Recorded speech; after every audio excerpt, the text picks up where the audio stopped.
Et bonjour à tous, bienvenue dans cette nouvelle vidéo. Encore un nouveau contexte, une nouvelle problématique. Je continue d'agrandir, d'élargir mon potager. Je passe de l'autre côté d'une bordure de fruitiers. Là, vous voyez un pommier derrière moi, il y a des oliviers. Donc je continue d'élargir mon potager. Je me retrouve ici sur une zone que je n'ai pas du tout chamboulée, que je n'ai pas décaissée. C'est ma terre originelle, vous le savez certainement maintenant, une terre plutôt de remblai. Mais là ici, je ne vais pas faire de gros chamboulements parce que je compte y mettre des cultures qui prennent beaucoup de place, mais qui ne prennent pas tant de place que ça au sol. Elles ont juste besoin de même pas 10 cm, 5 cm² même, de bon sol pour se développer. Et en aérien, elles vont prendre par contre jusqu'à 1 m². Donc je pense aux artichauts, dans les régions douces, c'est la période pour les planter. On va voir qu'on peut s'en procurer en jardinerie ou on peut se procurer des œilletons avec des plants déjà existants. Et là, pour les planter, je viens de faire un trou de plantation et je me suis dit c'est intéressant, il faut vraiment que je vous montre ça. Donc on va voir ensemble comment je vais faire d'autres trous de plantation, qu'est-ce que je vais y mettre à l'intérieur pour planter des cultures qui ont juste besoin d'un petit trou de bon substrat et qui en aérien vont prendre une place folle. Allez, donc premier coup de pioche et déjà c'est intéressant. Là on a 20 ans, le lotissement il a plus de 20 ans. On a de la matière organique qui s'est quand même accumulée avec les années. Et on a un petit peu de noir avec l'humidité là. C'est assez sympa. Donc ça c'est vraiment juste les tout premiers centimètres de sol. Et cette décomposition de matière organique. De suite, j'entends un bruit que vous connaissez. Les fameuses caillasses de remblai. Allez, hop, dans le massif. Et là, ça y est, j'arrive à quelque chose de beaucoup moins sympa. Voilà. Donc, premier centimètre, ça c'est presque du sol créé avec les années. Vraiment intéressant, toute la matière organique, déjection d'animaux, cadavres d'animaux, feuilles, tontes, herbes. Intéressant. Rapidement en dessous, pour faire du potager, où on a besoin quand même de bien 10-20 cm. Là, c'est du blocos. C'est de la brique, de l'argile pure. C'est problématique, avec du caillou en plus. Donc j'ai vraiment un sol en fait propice de, allez, on va dire de 5 cm maximum. Ah, de la vie. Il était en surface, il n'était pas dans le sol. Allez, on le laisse. Donc j'essaie de faire un trou de 20 cm sur 20 cm. Et profond de bien 40 cm.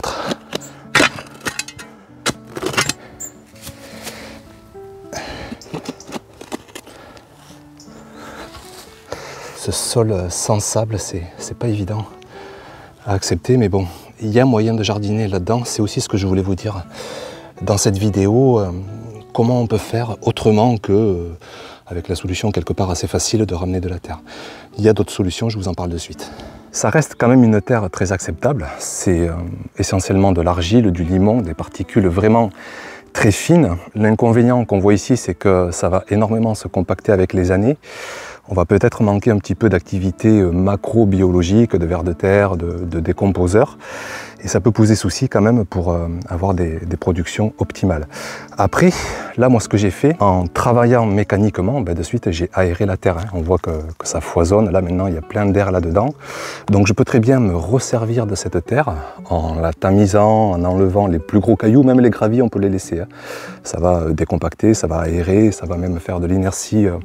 Par exemple de chaleur pour l'hiver, c'est toujours intéressant de laisser un petit peu de gravillon. Après moi j'ai encore une autre problématique, c'est une notion qu'on aborde peu, que j'ai quand même abordée notamment en détail dans mon deuxième livre où j'ai fait un chapitre entier sur le pH. Le pH c'est ce qui va optimiser énormément l'activité biologique d'un sol. Et moi ici j'ai un pH qui est très calcaire, on dit un pH très basique. Un pH idéal c'est autour de 6,5, 7, moi ici il est plutôt autour de 8.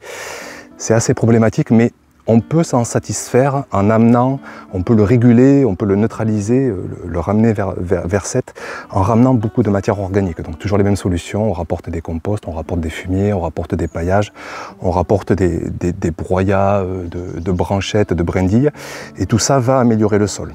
Donc ici, moi j'ai la solution d'utiliser cette terre. Je peux très bien le faire, hein. J'ai enlevé les plus gros cailloux, je l'ai décompacté, je l'ai aéré, je peux y planter mes plants d'artichaut dedans. Je rajoute au passage un peu de compost pour ramener une richesse minérale, nourrir les plants d'artichaut qui sont quand même très gourmands. Après, ce que j'ai là, c'est que j'ai encore de la terre végétale, il m'en reste une terre végétale avec déjà du compost intégré dedans, avec un pH qui est plus équilibré, et j'ai encore du stock. Donc je vais m'en servir, mais vous dire que j'aurais très bien pu réutiliser cette terre. Elle, je vais juste la mettre dans mon massif juste à côté. On peut aussi évidemment faire avec du terreau par exemple, vous en trouvez dans toutes les jardineries. Après le terreau, comme le compost, ce sont des matières qui viennent du monde vivant, hein, du monde organique végétal ou animal. Le terreau, ça vient essentiellement du monde organique végétal, hein, notamment dans les tourbières. Je sais qu'il y a un débat écologique à ramener de la terre, mais ramener du terreau, c'est peut-être le débat porte encore peut-être plus, est encore peut-être plus opportun parce que du terreau, on va le chercher notamment dans les tourbières. D'autres aujourd'hui sont faits avec d'autres matières, mais ça reste des matières végétales qu'on va chercher ailleurs. Allez, donc je remplis, terre végétale, donc avec du compost dedans, pas de gros cailloux, bonne texture de sable, de limon, d'argile, et les plants d'artichaut vont se régaler là-dedans.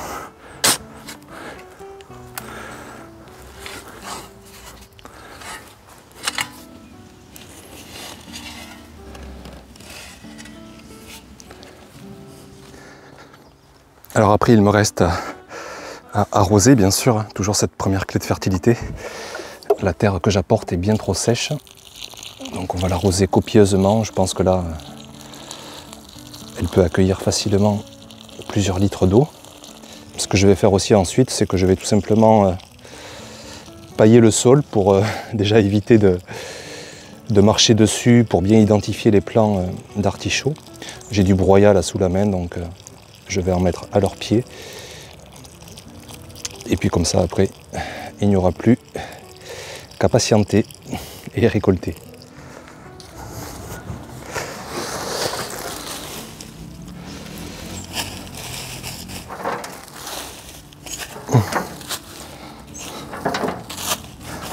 Alors ce paillage a plusieurs utilités, hein, toujours les mêmes d'ailleurs quand on parle de paillage. On va protéger le sol, le mettre à l'ombre, le mettre comme sous un toit. Et sitôt qu'il y a un toit, eh bien, on héberge plus facilement de la vie. Et en l'occurrence, de l'activité biologique. Donc ça va m'intéresser. Alors ici, c'est un broyat avec des morceaux de bois. Je ne suis pas trop fan du bois au potager. Mais là, bon, déjà, j'ai que ça. Et puis, il n'y a rien de mieux qu'un paillage local, hein, qu'on fait sur son terrain. Et puis ça va le faire quand même. On dit souvent que le bois, ça consomme de l'azote, mais les plants d'artichaut n'auront pas trop besoin d'azote pour l'instant. Et puis je le laisse en surface, hein. Je n'incorpore pas le bois dans le sol. Donc normalement, tout devrait bien se passer. Donc j'en ai fait 2. J'en ai encore de nombreux qui m'attendent. J'ai envie d'en mettre 7 ou 8. J'avais pas la place dans mon potager actuel. Ça prenait trop de place, la culture d'artichaut. Et pour autant, on s'en régale. C'est vraiment délicieux. Tous les 4, on dévore ça. Mes enfants, ils en mangent au moins 2. Et ça nous fait vraiment un repas. Donc il en faut. On en manque. On me pose souvent, est-ce que je suis autonome en légumes? Pas encore, parce que j'ai un potager encore trop petit. Et notamment pour des cultures qui demandent beaucoup de place, comme les choux-fleurs, comme les artichauts, comme les pommes de terre, pour lesquelles il me faudrait plus de volume. Et c'est pour ça que, saison après saison, je continue d'agrandir le potager. Voilà pour cette vidéo, et puis à bientôt bien sûr pour la suite des aventures. Ciao. 3, 6, c'est bon.